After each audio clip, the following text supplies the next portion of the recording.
관광 산업이 붕괴 위기에 처하면서 당장 베트남 정부의 세수의 비상등이 켜졌다. 관광 산업은 베트남의 최대 수입원 중 하나다. 정부는 4차 산업혁명과 관련한 산업 육성과 함께 관광을 향후 키워야 할 중점 분야로 지정했다. 베트남은 관광으로 2018년에만 637조 동을 벌어들였다. 전년 대비 17.7% 성장했다. 작년엔 약 1,800만 명이 베트남을 다녀갔다. 700조 동 이상을 썼을 것으로 잠정 집계됐다. 베트남 정부의 지난해 세수가 1,425조 동이었다는 점을 감안하면 관광 수입의 비중을 짐작할 수 있다. 코로나19가 아직 중국 등 아시아에 국한됐던 올해 첫 2개월에만 베트남의 관광업은 약 70억 달러를 날려버린 것으로 나타났다. 한창 성장 중이던 내수 시장도 침체를 면치 못하고 있어 정부 재정 수입에 직격탄을 날릴 것으로 예상된다.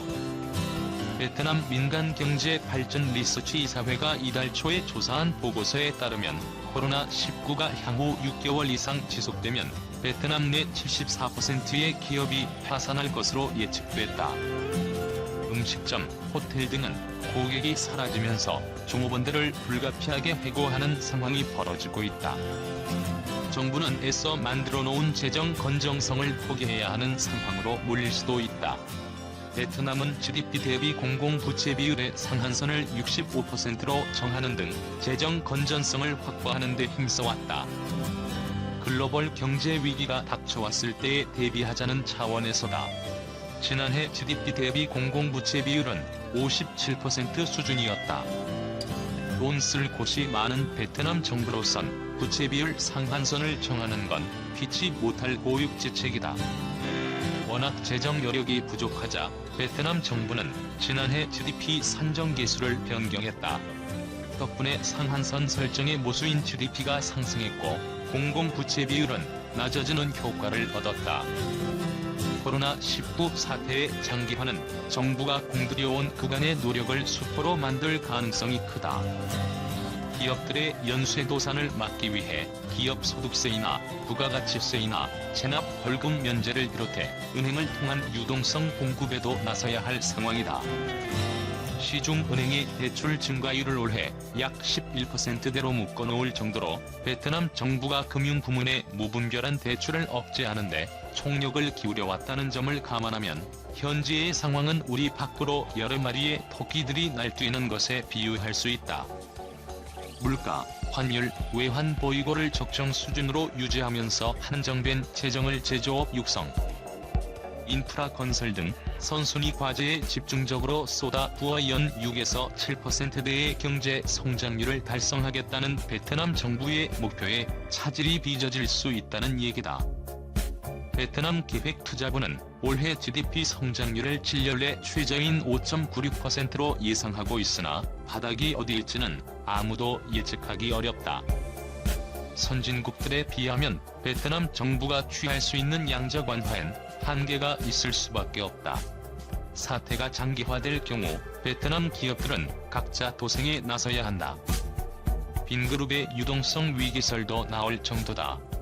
빈그룹은 자동차, 가전, 스마트폰 제조업에 뛰어들면서 유통 부문을 세계 2위인 마산그룹에 매각하는 등 제조업 투자를 위한 자금을 마련하기 위해 동분서주했다.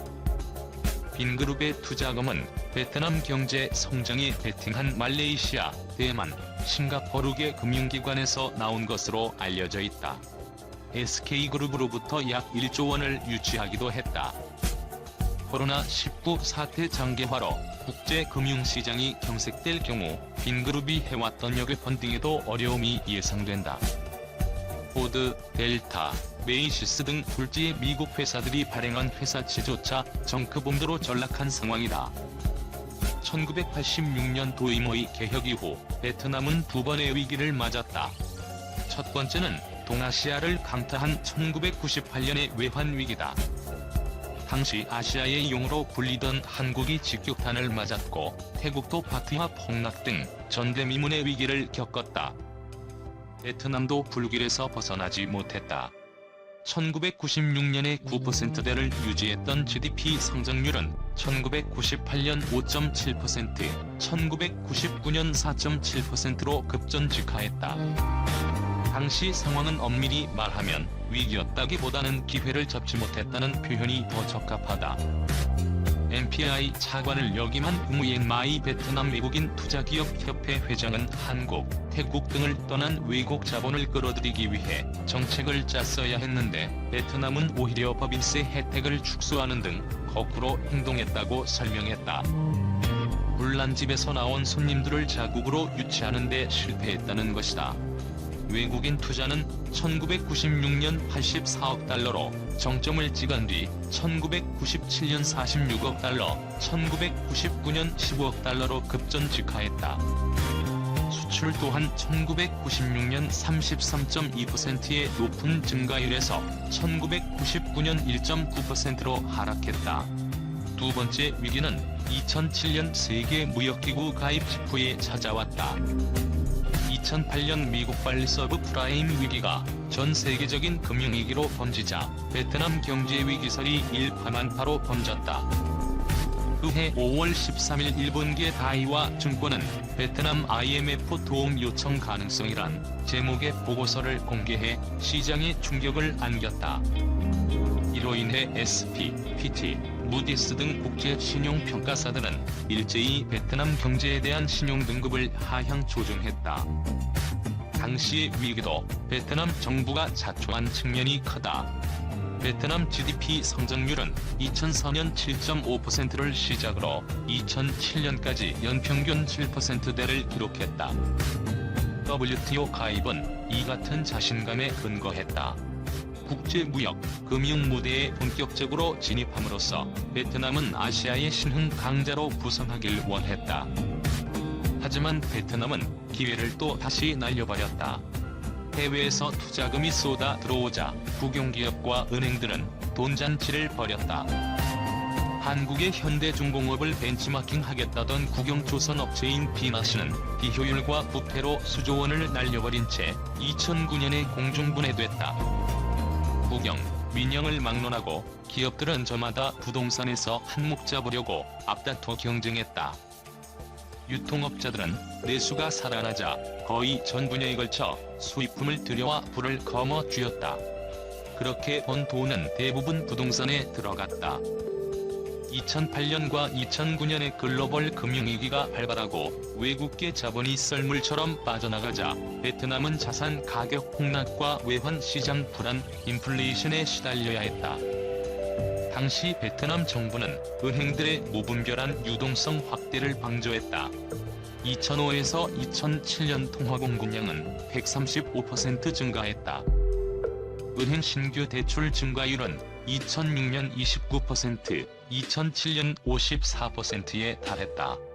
유동성 확대로 인해 부동산, 주식 시장엔 거품이 심각하게 끼어있었다. 2008년 상반기까지만 해도 베트남 정부는 위기설을 부인했다. 2008년 경제 성장률을 기존 8%에서 6.5에서 7%로 낮추는 선에서 위기를 극복할 수 있다고 믿었다. 하지만 2008년 베트남의 GDP 성장률은 5.6%에 그쳤다. 이듬해엔 5.3%로 추락했다. 2015년이 돼서야 다시 6%대로 진입했다.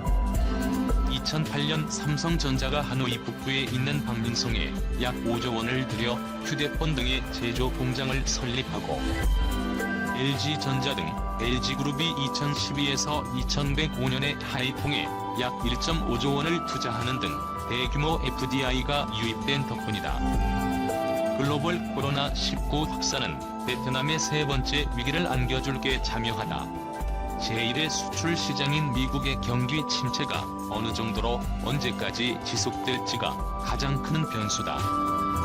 유럽, 일본, 한국 등 주요 수출 시장이 무너지면 베트남도 그 여파에서 자유롭기 힘들다.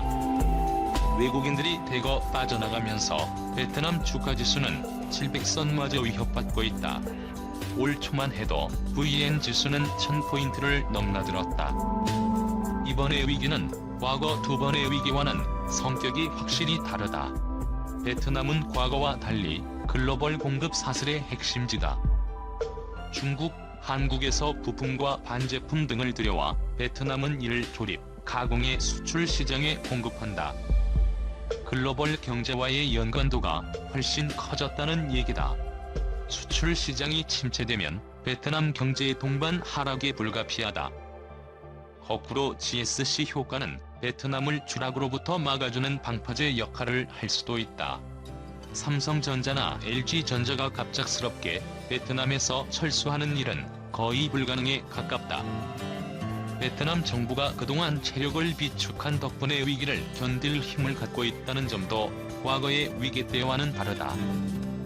코로나19가 베트남의 혁신을 앞당길 것이란 전망도 나온다.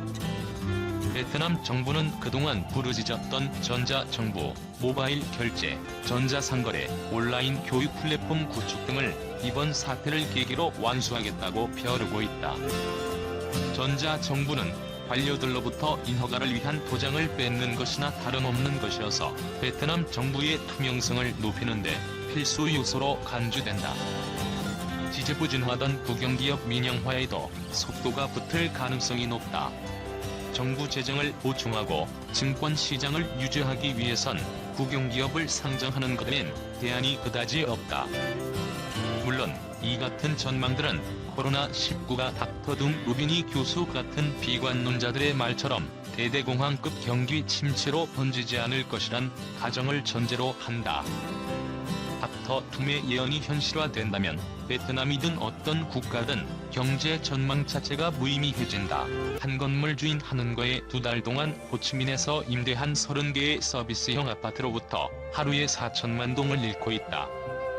이번 달 신종 코로나 바이러스 전염병이 발생하기 전에 가격의 절반이나 3분의 1로 인하했음에도 불구하고 세입자가 없다.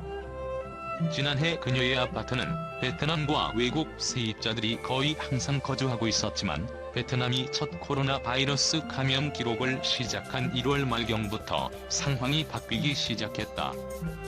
나는 속수무책이다. 내가 할 수 있는 일은 인내심을 갖고 전염병이 지나가기를 기다리는 것뿐입니다.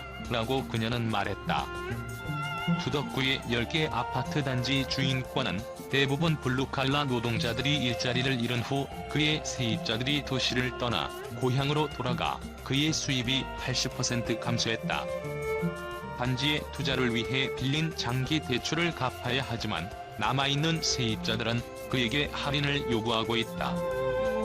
코비드-19 대유행은 세입자들의 수입이 감소하거나 일자리를 잃으면서 베트남의 아파트 산업 부문에 타격을 주고 있다.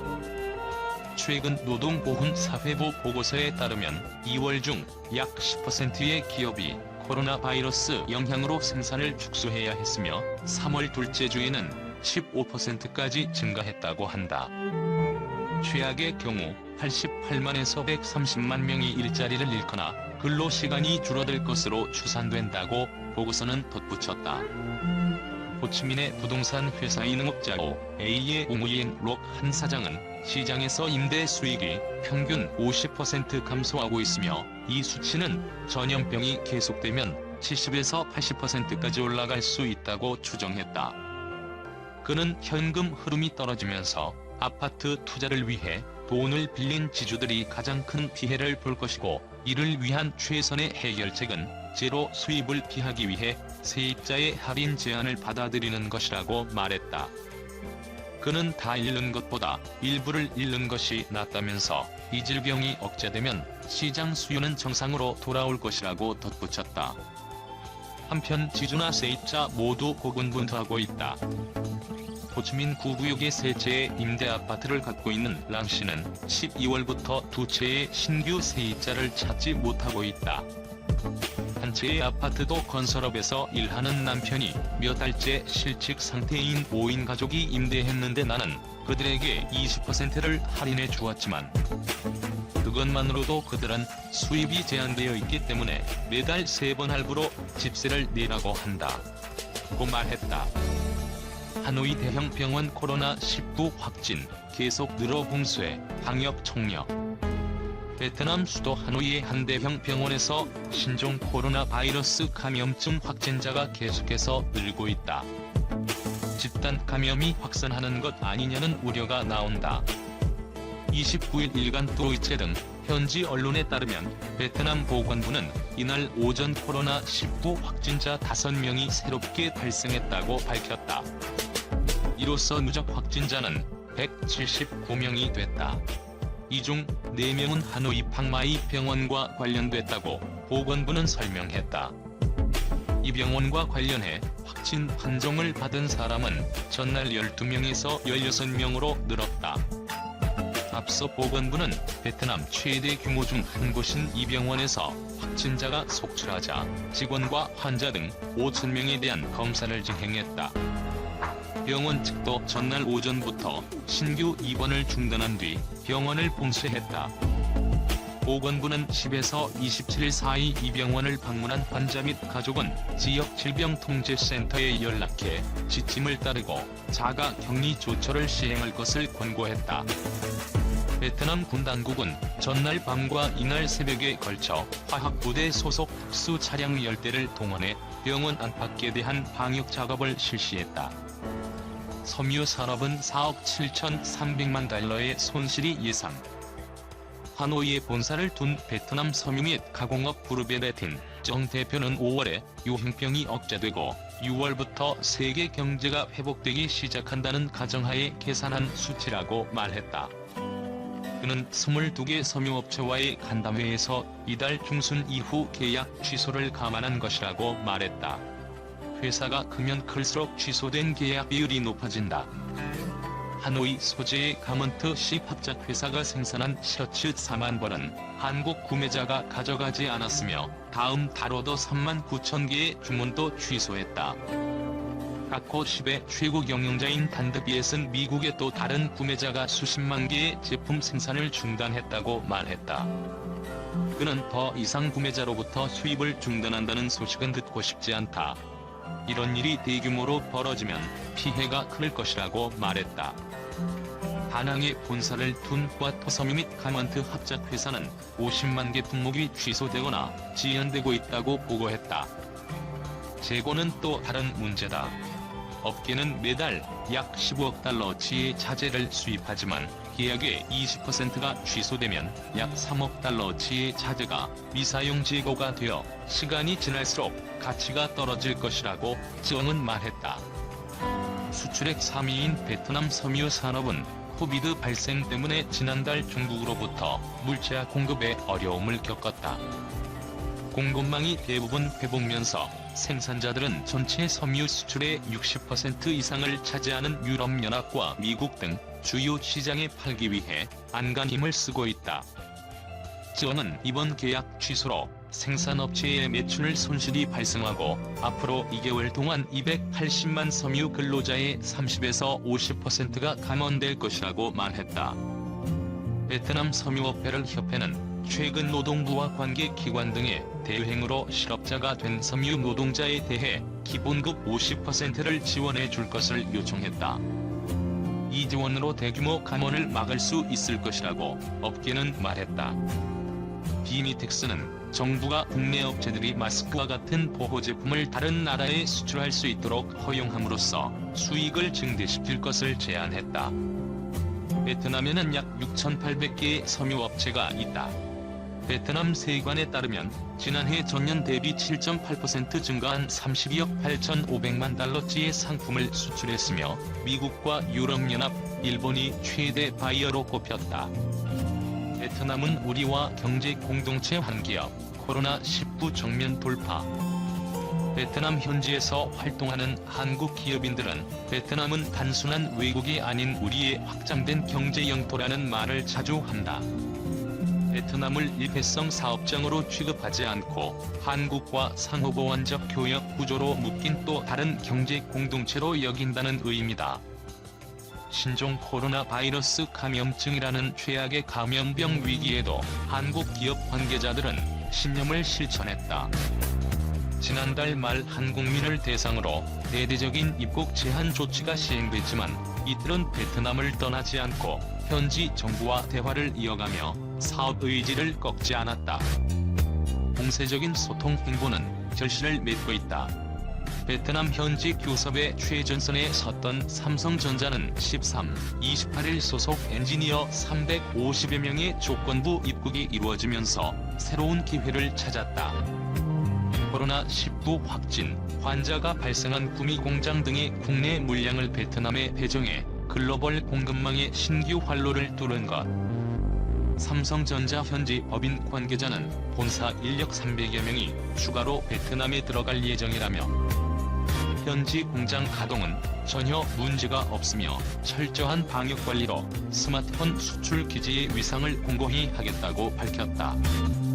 베트남을 글로벌 전략기지로 삼은 효성그룹도 2018년부터 진행 중인 남부 파리아붕 다우성 폴리프로필린 공장 건설 사업을 계획대로 진행한다. 효성은 앞서 완공한 동라이성 공장에 이어 중국 광남성에도 생산기지를 새로 만드는 등 적극적인 현지 공략에 나서고 있다. 효성 현지 법인 측은 건설 중인 공장이 완공될 경우 매출 30억 달러를 달성하게 되는데 베트남 국내 총 생산의 1.3%에 달하는 규모라며 향후 베트남에 지속적인 투자를 하겠다고 말했다. 한국형 신도시 개발 프로젝트 스타레이크 시티 사업에 착수한 대우건설 역시 코로나19 사태를 정면 돌파할 방침이다. 지난달 한국 본사 직원들과 현지 실사를 함께 하기로 한 투자자 방문은 연기됐으나 베트남 정부와 긴밀한 협력 관계를 유지하고 있는 만큼 사업 성공을 자신하고 있다. 대우건설 관계자는 중국산 자재 수급 등 일부 위험 요소가 있지만 충분히 조율 가능한 수준이라고 강조했다.